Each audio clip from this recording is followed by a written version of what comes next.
faktor utama kepada haramnya insurans yang tidak wujud pada takaful ialah gambling, maisir ataupun batil.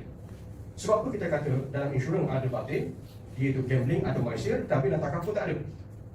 Sebabnya dalam insurans, bila kita bayar premium itu siapa punya? Syarikat insurans yang punya.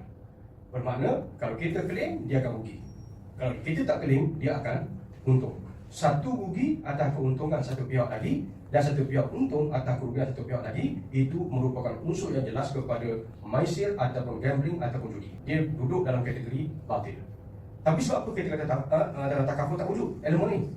Sebabnya ialah takaful ni bila kita bayar dia punya donation fee dia, ataupun kita sebut insurans, kalau insurans premium lah, yang tadi kita bayar RM2,000 siapa punya? Syarikat insurans yang punya kalau kita tak claim. Tapi takaful tidak. Bila kita bayar premium dia RM2,000 tu bukan syarikat takaful yang punya. Dan siapa punya? Dia akan masuk tabung, dia panggil participant fund. Tabung itu siapa punya? Bukan syarikat takaful yang punya. Takaful operator dia hanya uruskan tabung, dan dia untung daripada fee yang dikenakan, upah yang dikenakan atas urusan tabung. Jadi premium itu kalau kita tak claim, tak ada siapa-siapa yang rugi sebab itu public yang punya.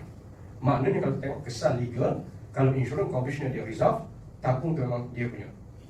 Duit itu memang dia punya. Tapi kalau takaful operator, kalau dia resolve, dia bankrupt katakan, maka duit itu bukan dia punya. Dia tak boleh buat lagi. Cuma setakat ni tak ada lagi yang resolve, jadi tak tahu macam mana dia akan pergi kepada public fund ke apa ke, wallahualam. Tapi itu bukan syarikat yang punya. Itu beza antara Islami dengan konvensional dari segi takaful dengan insurans.